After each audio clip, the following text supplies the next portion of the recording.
औज़ुबिल्लाहिमिनश्शैतानिर्रजीम बिस्मिल्लाहिर्रहमानिर्रहीम। अस्सलाम वालेकुम।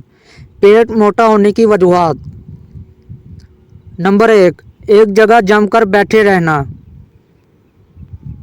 नंबर 2, ज़्यादा खाना खाना।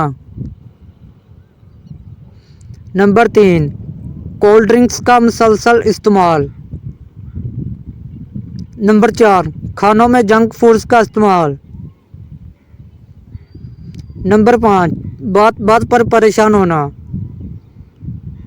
नंबर 6, वर्जिश ना करना। नंबर 7, चिकनाई वाली ग़िज़ाओं का ज़्यादा इस्तेमाल। नंबर 8, आलूदा माहौल। तो यह थी पेट मोटा होने की वजूहात जो मैंने आपको बता दी हैं। उम्मीद है कि आपको यह हमारी वीडियो पसंद आई होगी। अगर आपको हमारी वीडियो पसंद आई है तो हमारे यूट्यूब चैनल रोशन आपको सब्सक्राइब करें और वीडियो को लाइक करें। Thanks for watching. अगली वीडियो तक के लिए अल्लाह हाफिज़।